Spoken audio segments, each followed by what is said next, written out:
BHIE 141 History of China 1840 to 1978 आज तार नवम एवं दशम अध्याय आम आलोचना करिबा। नवम अध्याय अच्छी the new cultural movement after 1911 revolution एवं दशम अध्याय अच्छी foreign investment and the rise of a new class. प्रथम आम नवम अध्याय को जीवा। नवम अध्याय आम आलोचना करुचे the new cultural movement after 1911। आम 1911 मसीह चाइना रे जो विख्यात आंदोलन होता जिनहुआ आंदोलन से आंदोलन रे जेभली भाव रे सुनियात सेन जो सरकार एवं ताको समर्थन करुवा विभिन्न शक्ति से माने राजतंत्र विरुद्ध रे लड़ाई करथिले, आंदोलन आरंभ करथिले एवं बहु संघर्ष चीन रो विभिन्न अंचल रे आरंभ होइथिला एवं जहा फल रे चीन रो जो मांचू राजतंत्र रो पतन होइथिला। से माने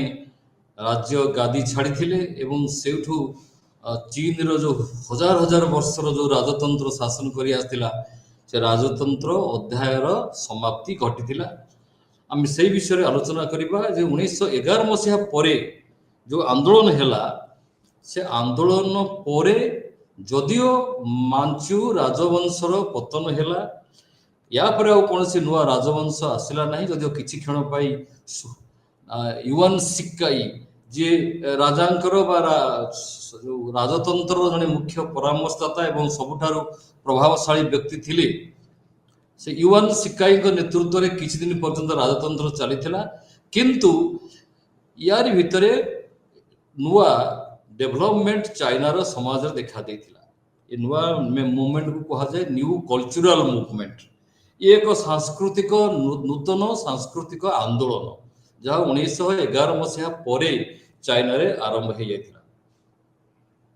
आम देखा जे ये जो नुआ सांस्कृतिक आंदोलन आरंभ होता एथिरे गोटे पटे थिले साधारण जनता भितर थिबा सेमानकर ज्ञानी गुणी लोक माने तांको फिलोसोफर माने तांको नेतृस्थानीय व्यक्ति माने समाजर विभिन्न वर्गर जो माने सब तांकर ऑर्गेनिक इंटेलेक्चुअल बा तांको निज निजर जो माने सब तांको ज्ञानी गुणी माने सेमानकर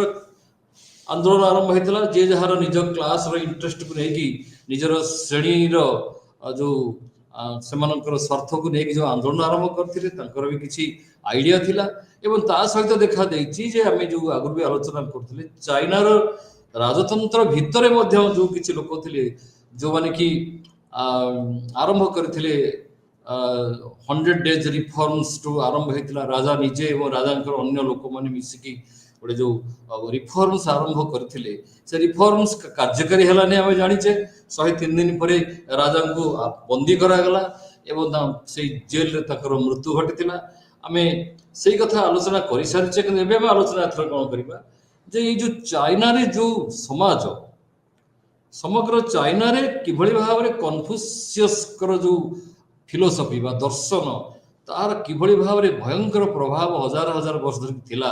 आमे से कथा आलोचना करिबा। एवं ये कन्फ्यूशियनिज्म जहा कि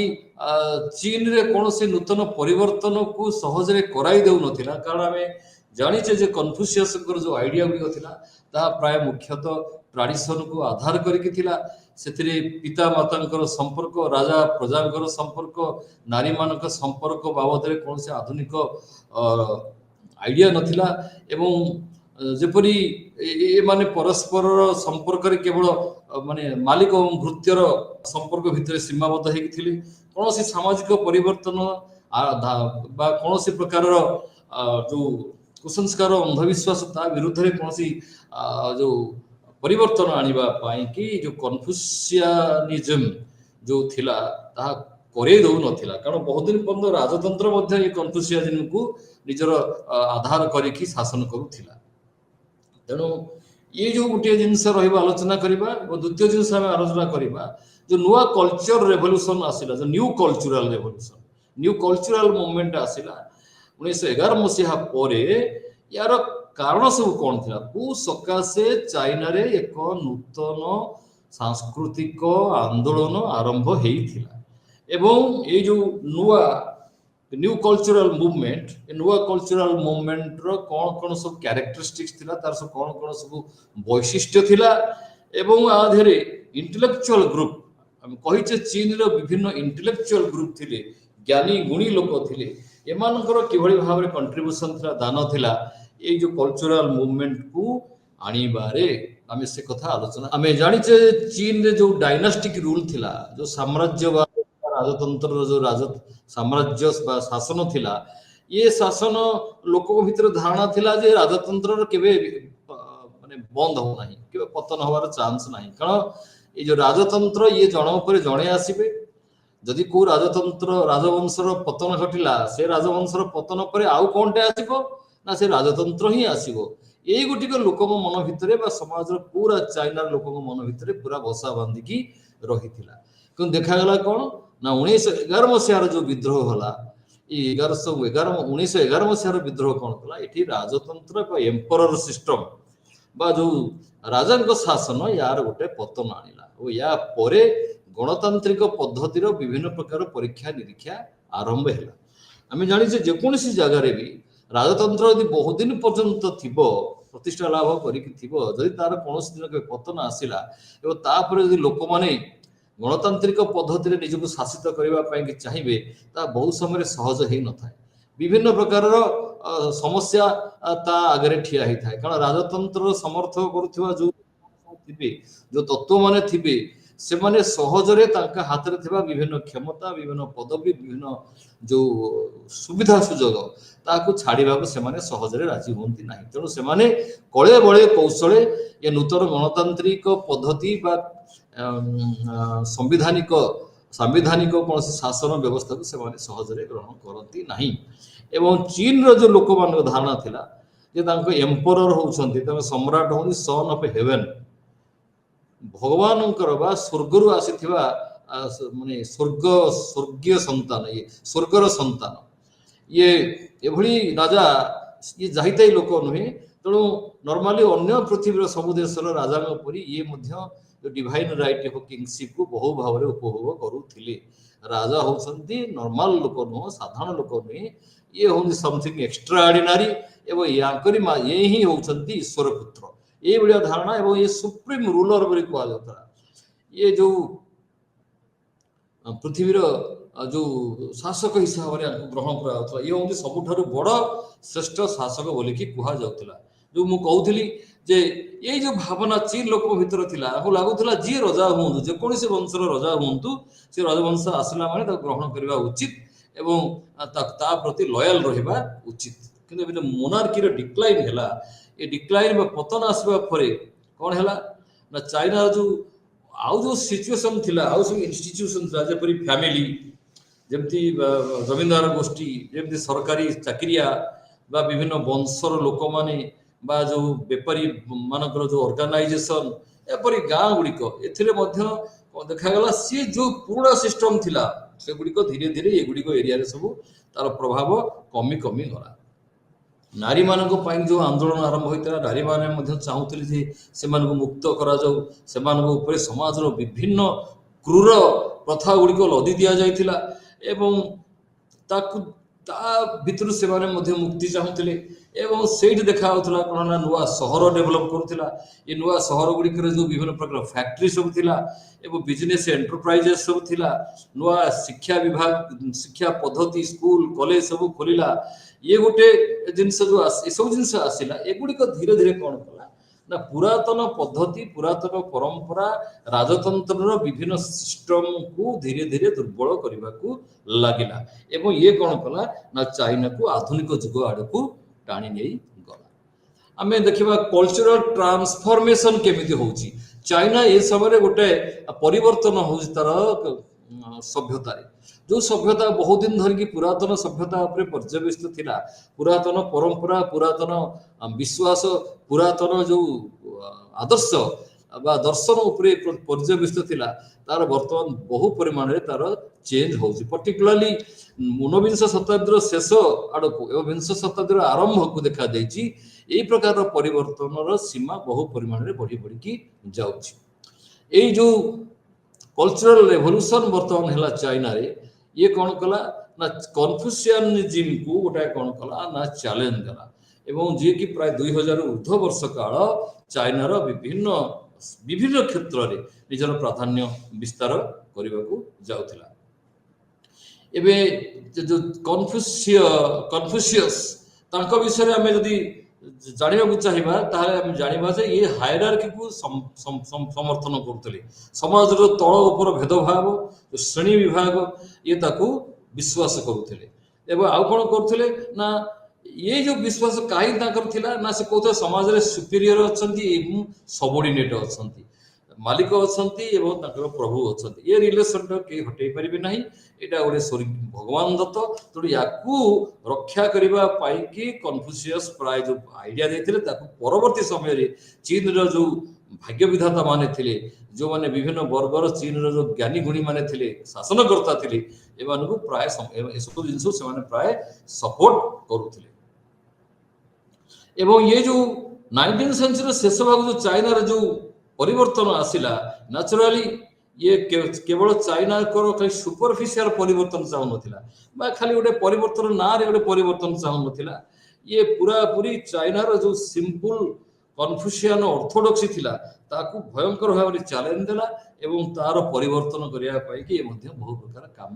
कला Confucianism and traditional Chinese society ए विषय में एक कथा आलोचना करूचे ये कहा जाउथिला जे कन्फ्यूशियनिज्म से कौन कहूला ना कहा जाउथिला जे एज माने जो माने बयस रे बड़ से मानको स्पेशल प्राधान्य देबा उचित ताको बाके बहुत ज्ञान अछि से माने जो कथा कहउनी सेटा सत कथा कहउछन न्याय कथा कहउछंती एवं युवक माने ताको कम बयस रो लोक माने तांको पूरा पूरी अंध भलिया मानिबा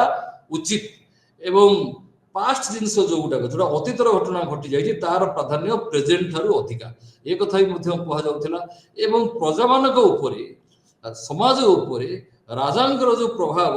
ताहा निश्चित भाव रे अधिक ताकू कहीं चैलेंज देबा उचित न हो बोली कि मध्य से कहउथिले थरे जदी ए हायरार्की सिस्टम जहा बहुत दिन हेलानी समाज रे चली आसीची जो पद्धति जो श्रेणी विभाग ताको यदि किए हलचल करदेव सामान्य ताको परिवर्तन करदेव तारे सामाजिक ढांचा जोटा अच्छी ता संपूर्ण भूलिसाद हो समाज रे कौन हम ना कैओस एवं कन्फ्यूजन जहाँ कहते गंडगोल अशांति एवं बहुत जिनस घटो जहाँ रोकवा सहज हम ना तेणु कन्फ्यूशियनिज्म प्राय ऑर्थोडॉक्सी को सपोर्ट करुला से स्टाटस को सपोर्ट कर स्टाटस को माने जहाँ अच्छी जहाँ अच्छी स्टाटस को कहा जाए ताकू परिवर्तन कौन से पर करा जिवो नहीं it was against any type of change एवं तेणु नॉर्मली आमे कहबा जे कन्फ्यूशियनिज्म जहाँ चीन रे ये 19 शताब्दी सारा मध्य 20 शताब्दी आरंभ पर्यंत मध्य तार प्रभाव अतुट थिला तेणु ताकू देखिबा ये डेफिनेटली एक कंजर्वेटिव एवं ऑर्थोडॉक्स आइडिया एवं ये जो कन्फ्यूशियनिज्म बा कन्फ्यूशियस जो आइडिया ये ख्रीष्टपूर्व 6th 7th शताब्दी ये जन्म होते से आइडिया देते ये जो आइडिया ये गोटे धर्म नुहे it is not a religion जहाँ को आम धर्म भाव ग्रहण करूँ ये गोटे रिलीजियन नुहे ये हूँ कौन ना गोटे विधि विधान कि ये विधि विधान कौन करा जेहेतु ये रिलीजियन नथिला ये कौन करथला ना बुद्धिज्म ख्रिस्टियानिटी एवं चाइनार जो लोकल कमन लोकंकर भितर जो धार्मिक धारणा आगुरु थिला ता सहित मध्य ये तिष्टि रहिबारे समर्थ हेतिला कारण ये अन्य कोनोसी धर्म को चैलेंज दौ नथिला ये केवल एक सामाजिक आचरण थिला ये सामाजिक परंपरा तैयारी करथला जो परंपरा प्रायतः अन्य कौन सी धर्म बा जो धर्म गुड़िक चाइना रे लोकप्रिय होते बुद्धिज्म बहुत दिन पर्यटन लोकप्रिय होता ख्रिस्टियानिटी मॉडर्न जुग आसला फोक रिलीजन सब थिला जो गुड़िक चैलेंज न देबारु डायरेक्ट चैलेंज न देबारु यह बहुत दिन पर्यंत तिष्टिकी रहिला एवं शासन क्षेत्र में प्रभाव रहिला पॉलिटिक्स रे राजा को सुप्रीम बोली कहगला एवं कहा द्वारा शासित हम ना रूल बाय द वर्चुअस जो माने वर्चुअस जो मान पाखे माने मानविकता अच्छी जहाँ मान पाखे नैतिकता अच्छी ये से माने ही शासन करने कि एथरे कुहा जाइथिला ये कुहाला जो राजतंत्र ये होची गोटे स्वर्गीय जिनिस गोटे कस्मिक सिस्टम या सहजरे कहीं भांगी पारे ना भांगा उचित नुह ताको विरुद्ध रे गले मध्य पाप हबो एबे हमें आसीबा जे ये सब कथा भितर हमें देखिबा जे जो इन्फेरियर पोजिशन ऑफ वुमेन नारी मानकर जो इन्फेरियर पोजिशन बा पुरुष मान तुलन में बहुत जो निम्न मानर स्थिति ताकर सामाजिक स्थिति थिला ताहा कन्फ्यूशियनिज्म को द्वारा कन्फ्यूशियनिज्म को माध्यम रे मध्य होउथिला कन्फ्यूशियनिज्म जो थिंकिंग थिला जो पैटर्न तेरे नारी माने थिले पदानत एवं नारी माने एवं ओल्ड यूथ माने यंग माने से माने ओल्ड जनरेशन द्वारा मध्य पदानत हेकि थिले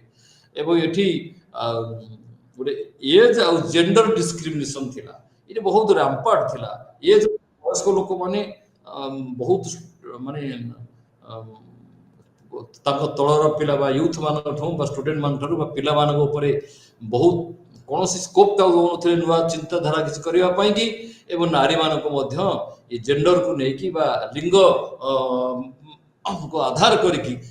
नाना प्रकार जंत्रणा दि जाऊला से कहला केवल पिला जन्म करेंगे पिला पालन करेंगे आउ कौन किसी रोल ना ये नारी माने कौन पाठशाठ पढ़ी पारे ना कौन प्रॉपर्टी रहा किसी रिसोर्स रहा कौन शिक्षा ग्रहण करेंगे जहाँफल निजे किसी इनकम करें तेणु ये नारी वुमेन चाइना रो नारी समाज बहुत दिन धरी शताब्दी शताब्दी धरी कौन करुला ना ऑपरेशन बा अत्याचार भोगी चली ये साउथ चाइना रे स्त्री लोक माने बिल काम करुले किंतु बिल काम कले जो जो स्टाटस समाज रे थिला कंजर्वेटिव सोसाइटी रे बहुत खराब थिला एवं सेठी मध्ये चाइना रे थिला कोन ना गोड़ घोड़ेबो जंती अन्य पर्दा प्रथा सब थिला ब्राइड प्राइस माने झील मान को पैसा जौतुक टाइप पैसा देवा पड़ता एवं छोट बयस जहाँ चाइल्ड मैरेज कहती या शिशु बह प्रथा प्रचलन था जहाँकि नारी मान विरुद्ध जाऊला ये यूथ कथा आम आलोचना करवा अलरेडी आलोचना करें यूथ मान को वयस्क लोक मान पूरा पूरी कंट्रोल भितर रखी दि जाता कौन किसी नुआ कथा किसी करें ना एम भितर किसी नुआ आइडिया आसब ना नुआ आइडिया आसला माने घर लोक माने समाज बड़ बड़ लोक माने वयस्क लोक माने एमानकु एभली भाव आक्रमण करुले जे एमाने कौन से नूतन कथा आलोचना करि पारु नथिले ता द्वारा समाज स्थाणु होइकि रहिथिला समाजर किछि गुडे डेवलपमेंट हेइ पारु नथिला एवं जो नुआ जनरेशन तांको भितरे कोनोसी लॉजिक बा जाहु कहंती तात्विक बा तार्किक जो शक्ति ता कौन के आसी पारु नथिला तेणु ये जो सिस्टम तैयारी करिकी फैमिली सोसाइटी राजतंत्र ये जो तैयारी करिकी नूतन जेनरेशन को नूतन पीढ़ी को कौन करा जाउथला ना पदानत करी रखा जाइथिला 1911 मसीह जो विद्रोह आसिला ताको विद्रोह आसिया पर हम कहउतले नुआ कल्चर पाइकी विद्रोह हला नूतन संस्कृति पाइकी गोटे विद्रोह हला मांचू शासन एंड बेलू कौन है ना मांचू राजा माने कौन करते ना जो सिविल सर्विस एग्जाम गुड़ी कौन करते ना उठे उठेबार कारण था सेठी विभिन्न प्रकार पात्र अंतर करके लोक मान सब अपॉइंटमेंट दि जाउथला तेणु साधारण वर्गर पिला माने कौन चाकरी पाऊ नथिले तापर बहुत दिन पर्यंत कौन करा ना चाकरी दिया गला नहीं एवं एडमिनिस्ट्रेटिव सिस्टम देखा गला जेतु चाकरी बहु लोक आ दिया गला नहीं पुणा लोक मैंने रहिले एवं ये चाइनार जो शासन पद्धति को आहरी दुर्बल करदेला एवं जिते दुर्बल कले जो शासन क्षेत्र में जो इंपेरियलिस्टिक राजतंत्र को समर्थन कर लोक मैंने कौन करते ना नजौतस्त अवस्था रोते पाश्चात्य शक्ति मान जहाँ आम आलोचना करें बर्तमान आलोचना करिया जो पाश्चात्य शक्ति मान चाइना रे थिले पेकिंग रे रहउथिले बेजिंग रे रहउथिले से माने कोन करथले यार सुजोग नै कि एडमिनिस्ट्रेटिव क्षेत्र रे शासन क्षेत्र रे धीरे धीरे धीरे धीरे निजर मैनिपुलेशन बदमाशी एवं विभिन्न गोष्ठी भितर जो सब संघर्ष थिला तार फायदा उठाया पे से माने चेष्टा करुथिले एवं ये जो स्थिति रे कोन हला ना China remain economically socially and politically backward हे कि रहि गला बर्तमान जो चेंज आसी चेंज तो निश्चित आसो कारण चीन लोक माने पाश्चात्य सभ्यता सह जड़ित है विभिन्न स्कूल कॉलेज रे पाठ पढ़िले पाश्चात्य जो दर्शन गुड़िक जो मॉडर्न पॉलिटिकल थॉट प्रोसेस गुड़िक वर्तमान चाइना लोक माने जानिले इंग्लैंड अमेरिका रे जो भाव इलेक्शन हो शासन पद्धति चली विषय में चाइना लोक माने जानिले तो नेचुराली बहुत दिन पर्यंत चाइना लोक मान पूर्ण जाल में बांधि रखा सहज हो नथिला देखा ये जो इंटेलेक्चुअल रेवोल्यूशन आसिला ये न्यू कल्चरल रिवोल्यूशन आसिला आदरे स्टूडेंट माने टीचर माने एवं ज्ञानी लोक माने बहुत संख्या रे भाग नहीं एवं से माने बहुत काम मध्य करथिले आदरे को आइडिया गुडी को बेसी आदरे प्राधान्य लाभ करथिला ना जातीयतावाद बा आइडिया फॉर नेशनलिज्म डेमोक्रेसी बा गणतंत्र लिबरलिज्म बा जो लोक को स्वाधीनतार बेसिस स्वाधीनता दवा साइंस सोशियलिज्म आर्थिक समानता कम्युनिज्म जहाँ कहते मार्क्सवाद और कम्युनिज्म ये धीरे धीरे कौन है ना चाइना रो जो इंटेलेक्चुअल सोसाइटी इंटेलेक्चुअल एनवायरनमेंट जो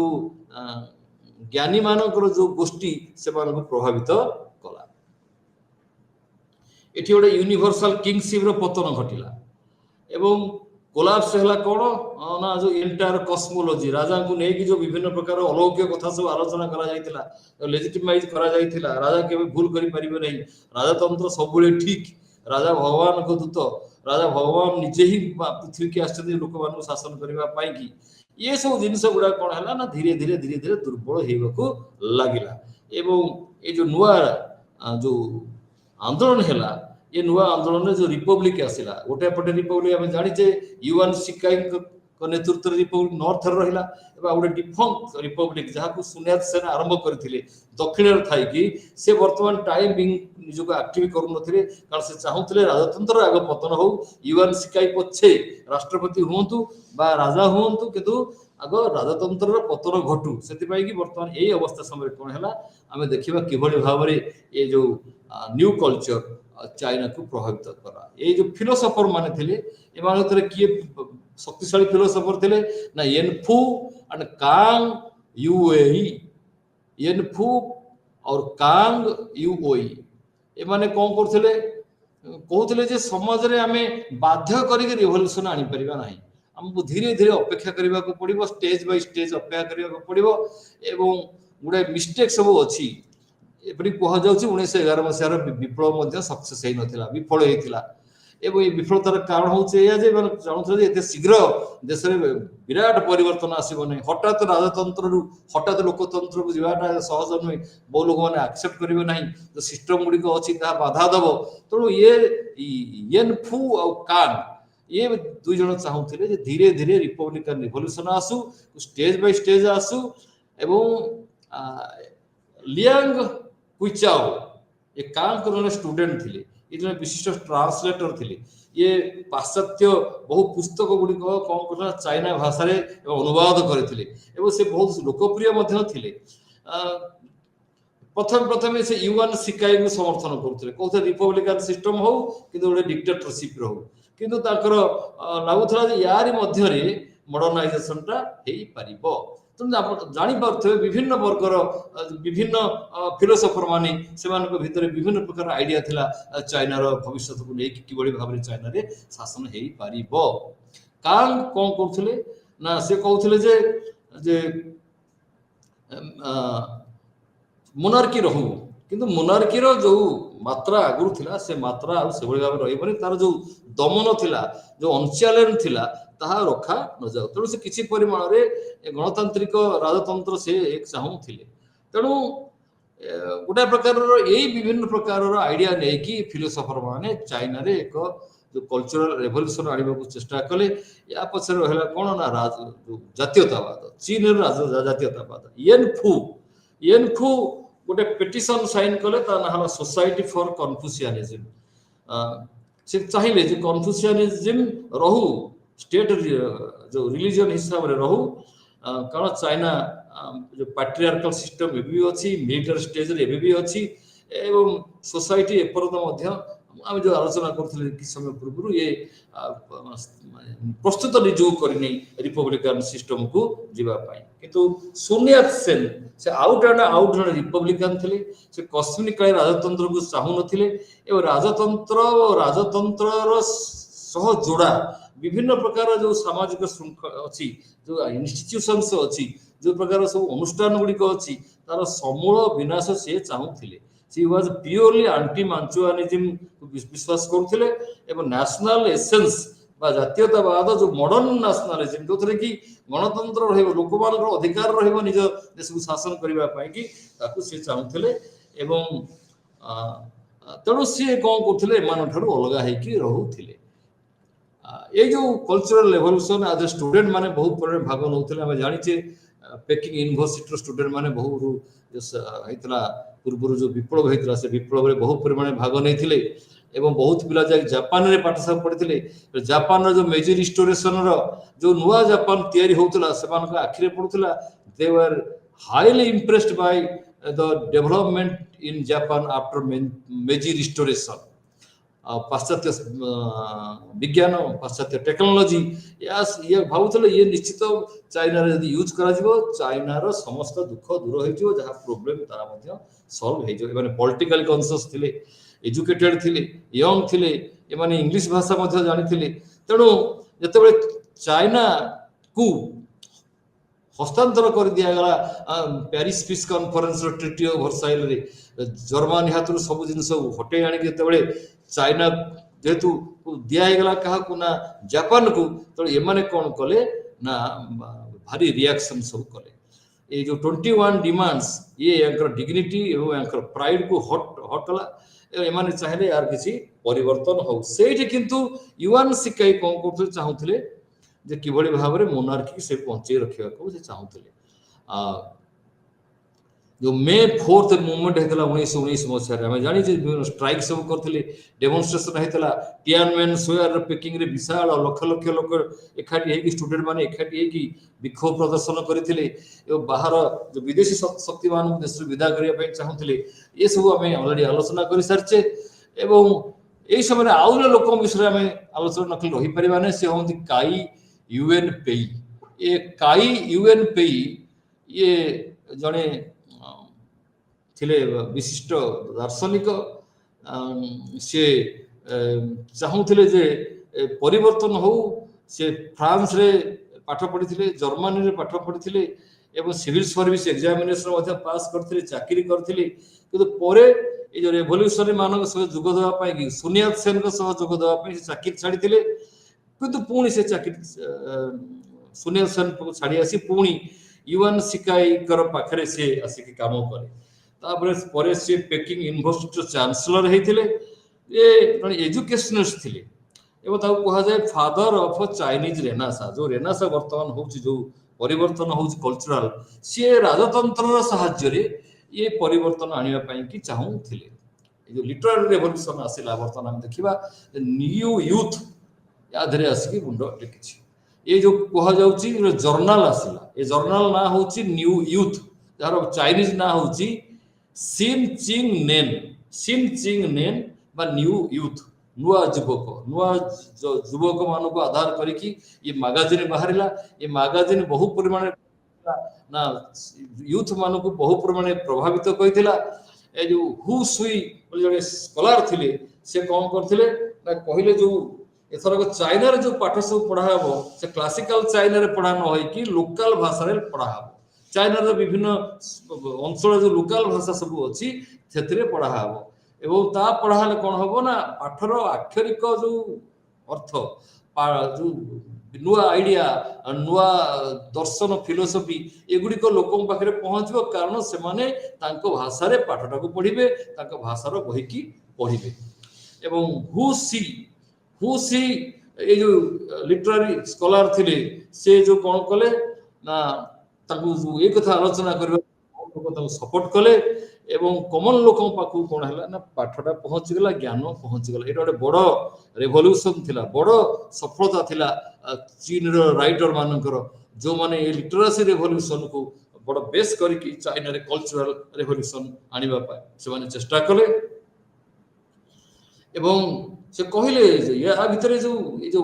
ନ୍ୟୁ ୟୁଥ୍ ଯୋଉ ମାଗାଜିନ୍ ତା ଦେହରେ କୁହାଯାଉଥିଲା ଚାଇନିଜ ୟୁଥ୍ ମାନଙ୍କୁ କୁହାଯାଉଥିଲା ଯେ ତମେ ମାନେ ପ୍ରୋଗ୍ରେସିଭ ହୁଅ, ସାଇଣ୍ଟିଫିକ ହୁଅ, ଇଣ୍ଡିପେଣ୍ଡେଣ୍ଟ ହୁଅ, ତମେ ତମର ପୁରାତନ ବାପା ମାଙ୍କର ବା ସମାଜର ବା ଗୁରୁ ଗାର୍ଡିଆନ ମାନଙ୍କର ଯୋଉ ସବୁ କଥା ତମକୁ କୁହାଯାଉଛି ତାହାକୁ ତମେ ଆଉ ଦେଖ ତା ଦେହରେ ସେ ଠିକ ଅଛି ତା ତମ ଜୀବନକୁ ଠିକ କରିବ କି ନାହିଁ, ବା ତମକୁ ଜୀବନରେ ଆହୁରି କିଛି ତମେ ଚାହୁଁଛ, ତମେ ଆହୁରି କିଛି କ୍ଷମତା ଚାହୁଁଛ, ଆହୁରି କିଛି ସ୍ୱାଧୀନତା ଚାହୁଁଛ, ନିଜ ଜୀବନରେ କିଛି କରିବାକୁ ଚାହୁଁଛ, ପୁରାତନବାଦୀ ମେଣ୍ଟାଲିଟିକୁ ଛାଡ଼। ଏବଂ ଏଇ ଯୋଉ ସବୁ ହେଲା ସେଥିରେ ବେଶୀ ପରିମାଣରେ ଯୋଉ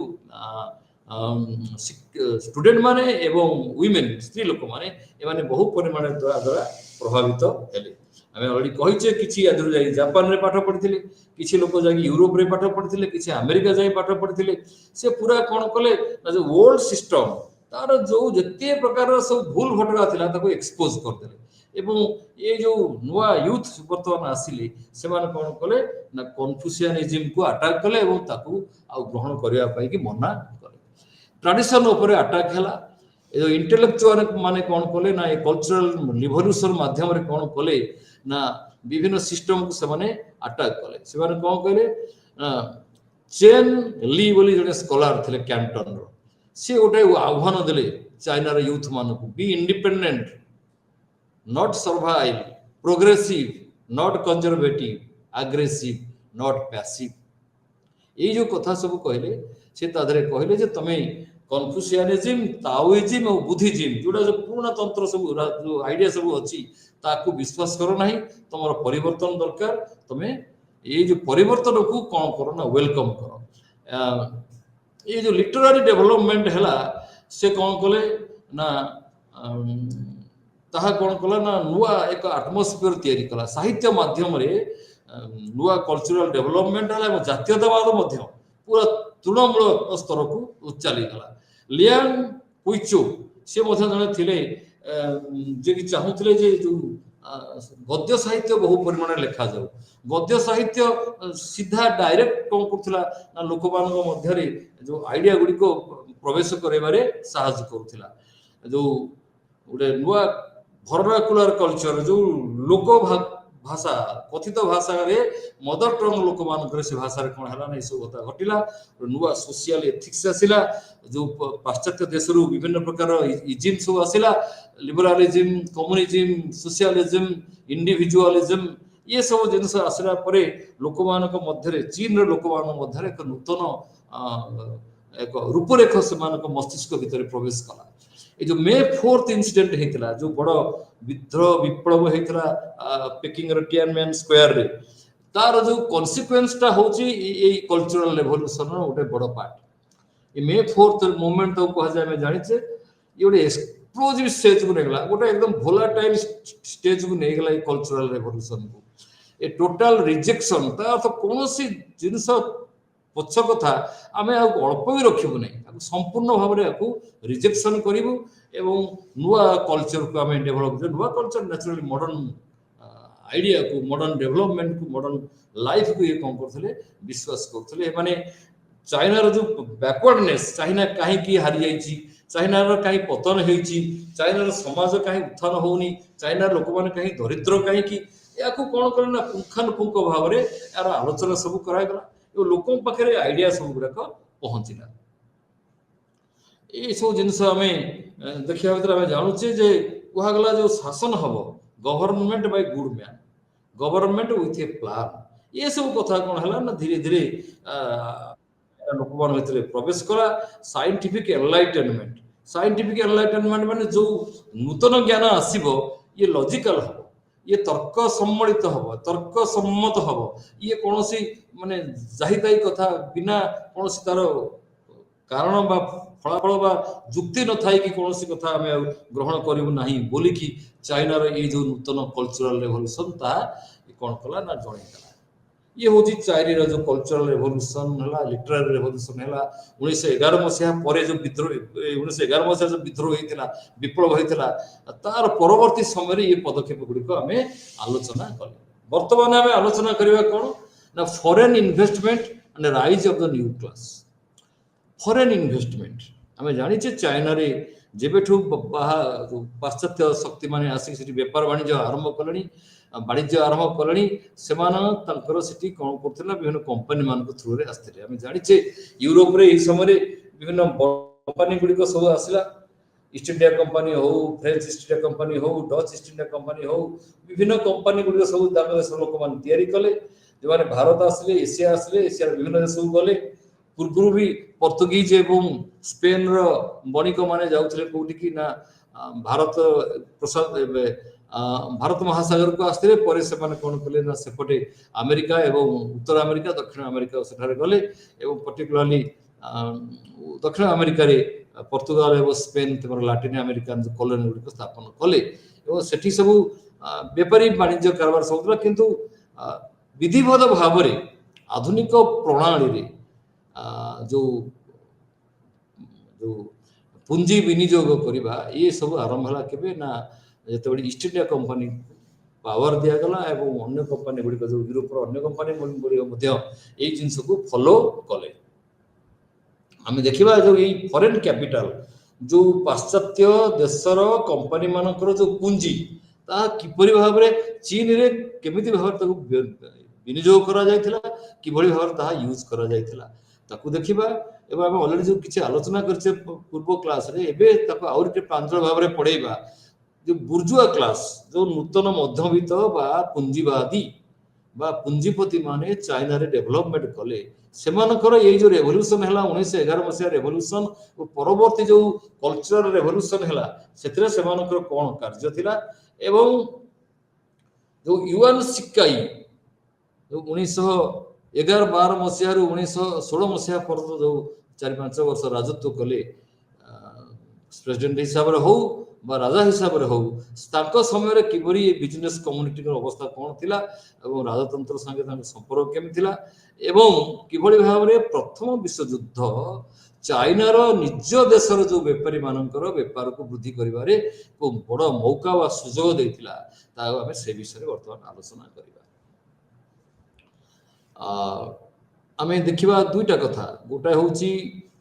पाश्चात्य देश मानकर जो पुंजीपति जो माने सब विभिन्न कंपनी मानकर ओनर थिले ताकर शेयर सब थिला सेमानकर पुंजी विनियोग होतिला एवं ता धेरे चाइना रो निजर जो बुर्जुआ क्लास जो मध्यवित्त बा पुंजीपति क्लास सेमानकर केमिति मध्य डेवलप होतला से कथा हमें आलोचना करिबा एवं ए जो बुर्जुआ क्लास माने इंडिजिनस इंडस्ट्री बा निजर जो चाइना रो निज लोक मानकर जो शिल्प तार शिल्पायन करिबारे बहुत सहायता करथिले व्यापार वाणिज्य रे साबस करथिले एवं ता सहित से कोन करथिले ना कल्चरल डेवलपमेंट जो मूवमेंट सेतरे मध्ये माने बहु परिमाण रे हेल्प करथिले जो अर्बन सेंटर सब खोला हितला जो नुवा नुवा जो कोन कहलो ना शहर अंचल वृद्धि पाइथिला लोक संख्या वृद्धि पाइथिला एवं ये सब अंचल जो अर्बन कल्चर वृद्धि पाइथिला मॉडर्न और अर्बन कल्चर जो आधुनिक कल्चर वृद्धि पाइथिला सेगुडी किभଳି भाव रे ए सब जिनस रे कार्य करथला ताको हमें आलोचना वर्तमान करिबा हमें जानि पारुचे जे जो ट्रेडिशनल चाइना तार सोसाइटी के रहउथिले बेसी पे कृषक एवं लैंडलॉर्ड बा जेंट्री ये टिपिकल एशिया रे जो प्रकार जो थिला फ्यूडलिज्म जो सामंतवाद ये तार गोटे बड़ उदाहरण एवं या सहित एमाने बहु परिमाण थिला या सहित किछि लोक नोबिलिटी थिले नोबल लोक मान थिले एमाने जो माने शासन करूथिले राजतंत्र सह एमानक संपर्क थिला एमाने बड़ बड़ चाकरी बाकरी सब करूथिले सैन्य बाहिनी बड़ बड़ पद पदवी रे थिले ता सहित गोटे छोट ग्रुप थिला मर्चेंट्स ये मर्चेंट्स माने गोटे बड़ पावरफुल ग्रुप नथिले कारण एमानक हाथ रे एते परिमाण अर्थ नथिला जेमति यूरोप रे सेही समय रे जो मर्चेंट क्लास माने गोटे शक्तिशाली ग्रुप भाव रे यूरोप रो जो समाज रे देखा दउचंती से बलिया सुजोग ये चाइना रो मर्चेंट्स मान को मिल नथले माने छोट छोट सब व्यापारी थिले एवं संख्या मध्ये बहुत कम थिला तांको बखरे पूंजी मध्ये बहुत कम थिला ए माने केबे चाइना रो जो राजतंत्र बा जो एडमिनिस्ट्रेटर को ए माने केबे चैलेंज देवा अवस्था रे नथिले एवं रूलिंग क्लास जे थिले तांकर जो दम से कहा पर डिपेंड करथिला ना लैंड ओनरशिप ऊपर डिपेंड करथिला बहुत जमींदार मान थिले वार लॉर्ड मान थिले तांका अंडर रे हजार हजार लक्ष लक्ष एकर सब जमी रहितला एवं तार जो रोजगार होतला जो टैक्स आदाय होतला सेइथुर से माने कोन करथिले न निजर खर्च करथिले एवं ओएस रे चलथिले एवं यार भितर आम मर्चेंट्स क्लास को जॉब कौन करा ट्रेडिंग एक्टिविटीज इंडस्ट्रियलाइजेशन चाइना शीघ्र आसी नथला जेमती यूरोप रे जापान रे आसिला ये लैंड ओनरशिप मध्य ए जो एग्रीकल्चरल क्लास पाखे रहउतिला ये गुडा केबे मध्य भी यार एते रोजगार हो नथिला जे ये कोन करिवो ना इंडस्ट्रियल डेवलपमेंट में कि सहाय्य करिवो कारण चाइना रो जो एग्रीकल्चरल डेवलपमेंट होतला ये बहुत ट्रेडिशनल थिला या धीरे बेसी किछि उडे उत्पादन होय कि तादर किछि पुंजी बाहरिबो और ता धीरे पुंजी को विनियोग करी कि देश रे इंडिजिनस बा लोकल जो बुर्जुआ क्लास डेवलप करिवे जहा इंग्लैंड रे हितला से बडा स्कोप चाइना रे बिल्कुल नथिला तेडू ए सिस्टम बहुत लिमिटेड थिला माओ से तुंग जे कि परवर्ती समय रे चाइना रो भाग्य विधाता बहुत दिन करथिले चाइना कम्युनिस्ट पार्टी रो ये मुख्य व्यक्ति थिले से माओ से तुम कहती बही गोटे एसे अच्छी तार हूँ analysis of classes in Chinese society से कहते चाइना रे दुईटा डिस्टिंक्ट ग्रुप थिला गोटा हूँ बुर्जुआ ग्रुप आ गोटे हूँ नेशनल बुर्जुआ ग्रुप अन्य क्लास नेशनल बुर्जिस माने जो माने टिके पैसा पत्र आसला किछि टिके मध्यवित्त टाइप रो लोक थिले ए माने निज देश रे निज शासन रहू विदेशी माने ए देश जातु बोली से सामान चाहूले माने पैट्रियोटिक थिले एवं आउ किछि लोक थिले एवं जो थिले जो माने राजतंत्र विरुद्ध रे माने मध्य थिले आउ किछि थिले जो माने राजतंत्र समर्थन करथिले राजतंत्र समर्थन निजर वाणिज्य कारोबार वृद्धि करिया पय कि चेष्टा करथिले तन से माने कोन करथिले ना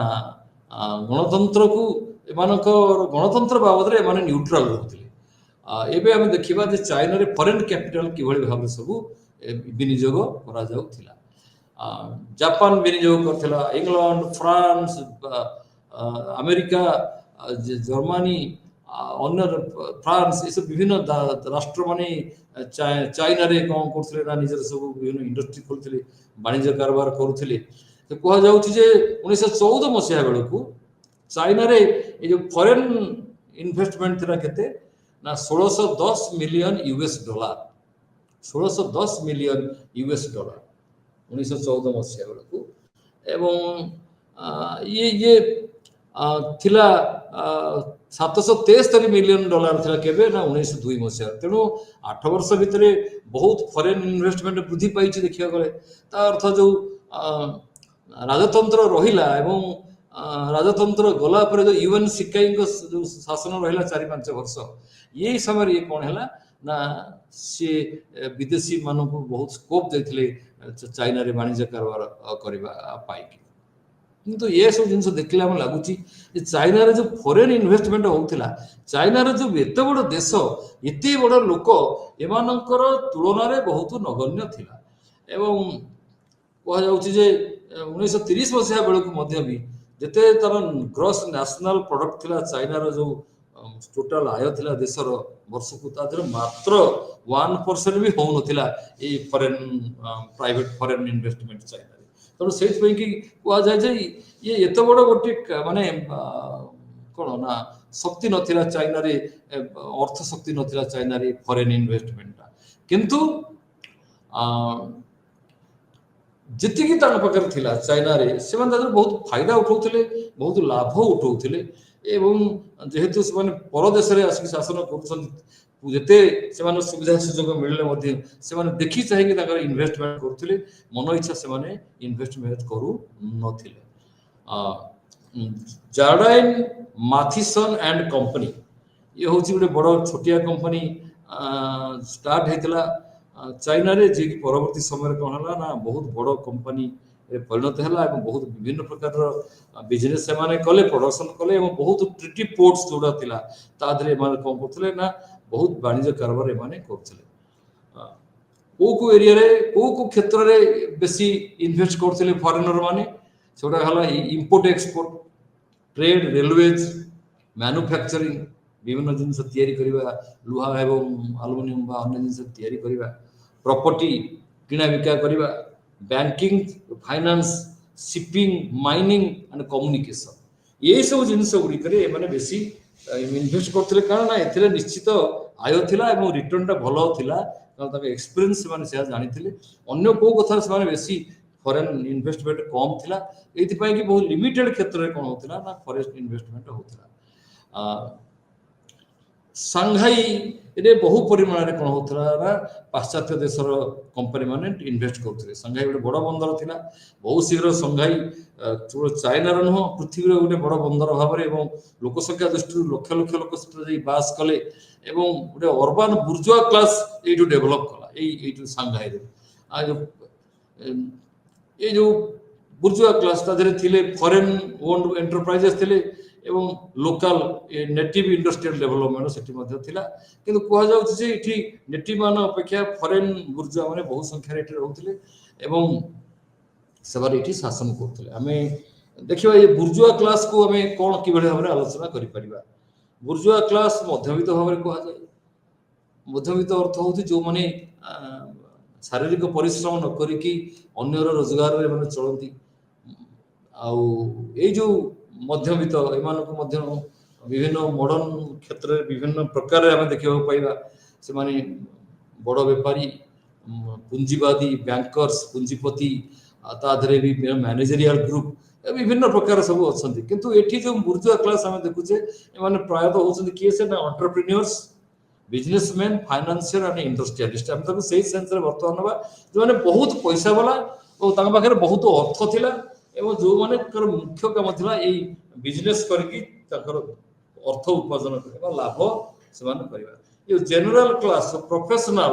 ବା ଇଣ୍ଟେଲେକ୍ଚୁଆଲ କ୍ଲାସ, ଚାକିରିଆ, ଲ୍ୟାଣ୍ଡ ଓନର୍ସ, ସେମାନଙ୍କୁ ଦିଆଯାଉ ନଥିଲା। 1911 ମସିହା ପରେ ଦେଖାଦେଇଛି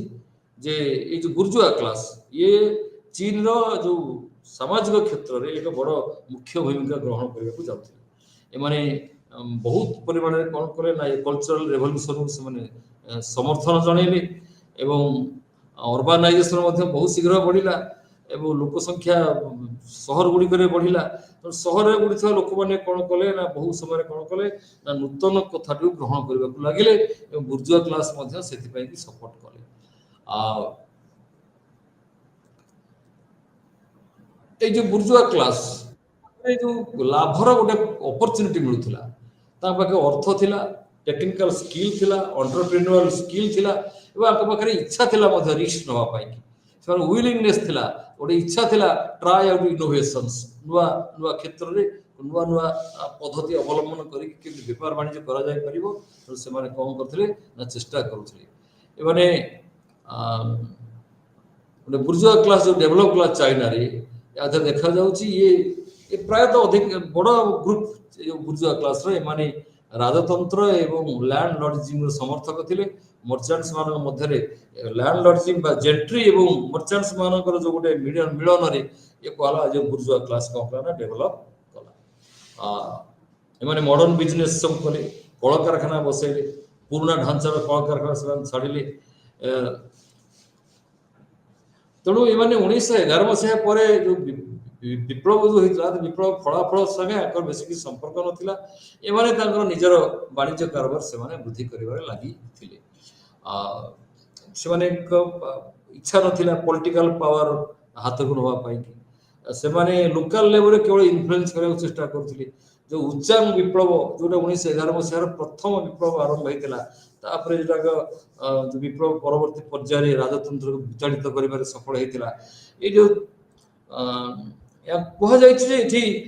ଉଭୟ ପଟକୁ ମାନେ ରାଜତନ୍ତ୍ରର ସମର୍ଥକ ମାନଙ୍କୁ ଏବଂ ରାଜତନ୍ତ୍ରର ସମର୍ଥନ କରୁଥିବା ଗ୍ରୁପକୁ ମଧ୍ୟ ଏ ବିଜନେସ୍ ଗ୍ରୁପ ଆର୍ଥିକ ସାହାଯ୍ୟ ଦେଉଥିଲା ଏବଂ ଯେଉଁ ଚାମ୍ବର ଅଫ୍ କମର୍ସ ଥିଲା ବହୁତ ଲୋନ୍ ମଧ୍ୟ ଦେଇଥିଲା। ତାଙ୍କର ଯେଉଁ ଇଏ ବିଜନେସ୍ ଏଷ୍ଟାବ୍ଲିଶମେଣ୍ଟ ତାକୁ କିଏ ଆକ୍ରମଣ କରିବେ ନାହିଁ, କି ତାକୁ ଲୁଟ୍ କରିବେ ନାହିଁ, କି ଧ୍ୱଂସ କରିବେ ନାହିଁ।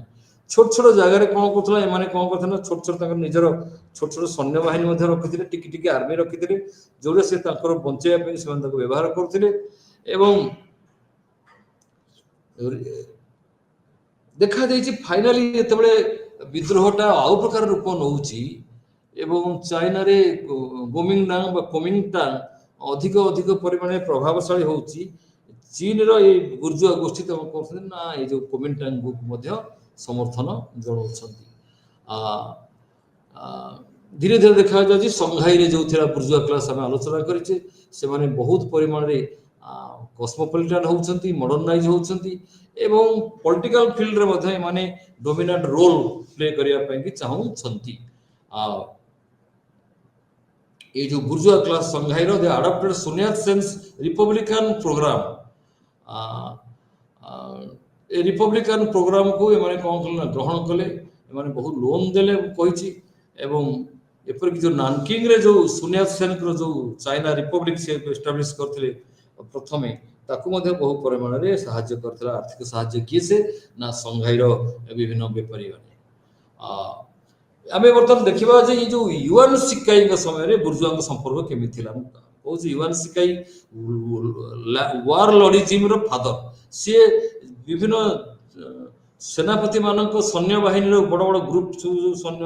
सेनापति माने थिले ताकू हातर रखले ताकू तयारी करथिले एवं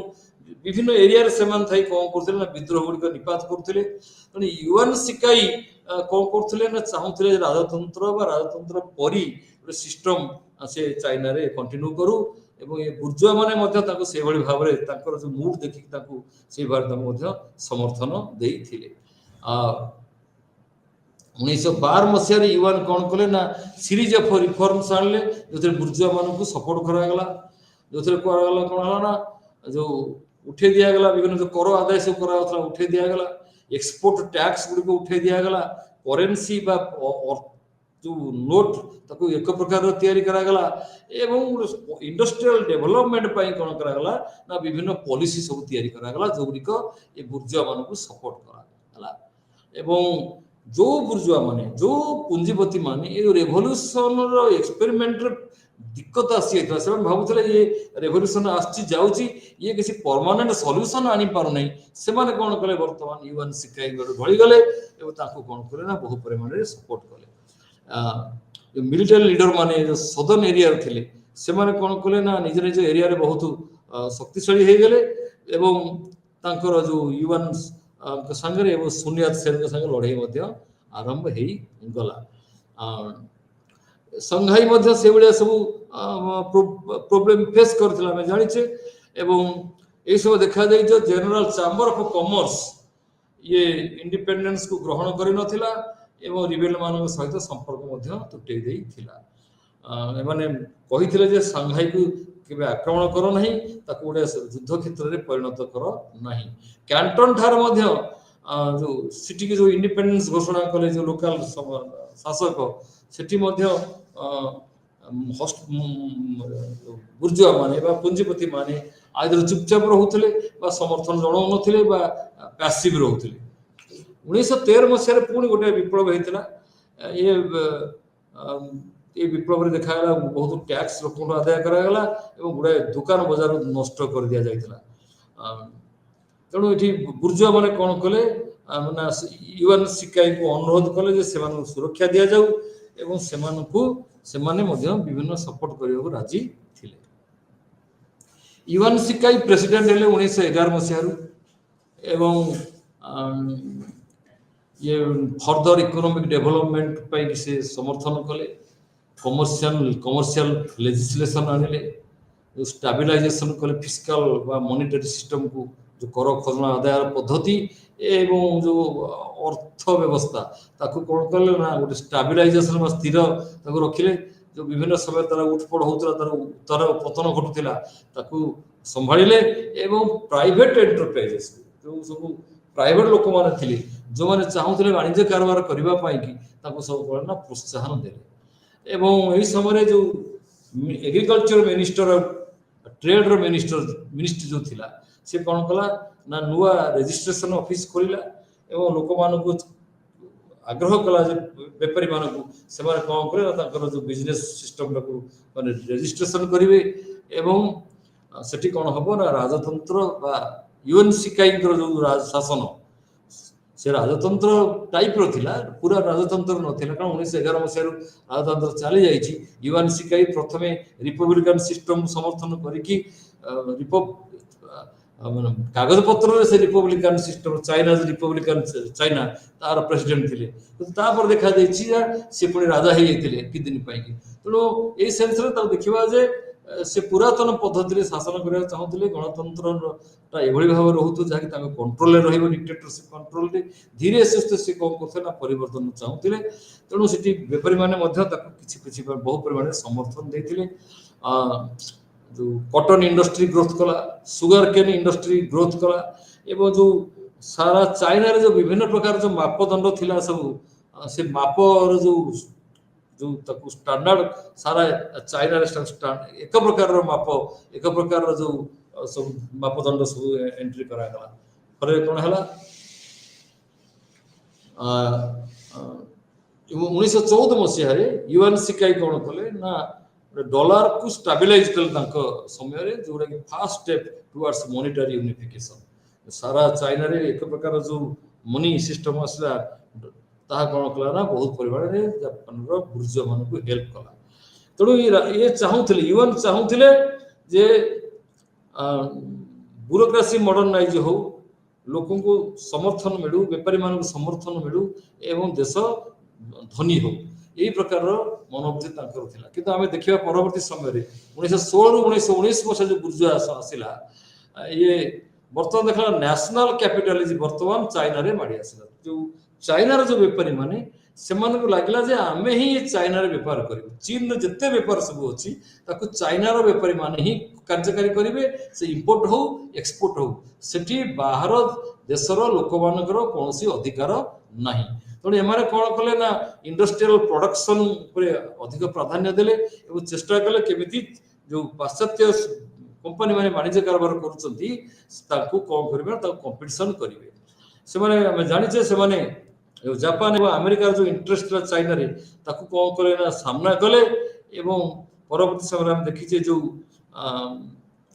जो सब मूवमेंट सब होता से किपरि ए जो जापान एवं अमेरिकार जहाज गुड़िक बंदर आसिक रोला से जो माल नबा आनिबा करुला ता विरुद्ध से विक्षोभ बहु परिमाण में आरंभ करते। 1919 मसीहा पर जापान चाइनार जो नेशनल जो इकोनॉमी ता बहु परिमाण में चाइना लोक मान आर्थिक दृष्टि हेल्प करथिला। एवं जो देशर जो जनसाधारण जो मूल जो डिमांड गुड़िक किसी किसी परिमाण में पूर्ण होता। वर्तमान एक्सपोर्ट बढ़िला 30% एक्सपोर्ट बढ़ी हिसाब करा जाउची। एवं यूरोपियन बायर्स वर्तमान आसे चाइनार जिनस किनिबा पाई कि चाइनार निज जिनस से बिक्री करि पारले। एवं कह जाउची जो जो कंपटीशन थिला चाइनीज बेपारी मानकर अन्य मान संगे फरेनर मान संगे चाइनीज मान को हेल्प कला। जे प्रथम विश्व युद्ध बेले जो अवस्था घटला, जो वेस्टर्न पावर माने निजर जिनस प्रोडक्शन करि पारला नै, माने युद्ध रे लिप्त हो गले, सेही समय चाइनार जो बेपारी माने कोन कले ना तांकर बिजनेस को बहु परिमाण में वृद्धि कले। एवं कह जाय 1920 मसीहा युद्ध समाप्त हो देखा जाउची 13.80% बढ़ी modern industry growth rate China रे। एटा हूँ केवल ना प्रथम विश्व युद्धर फलाफल। एवं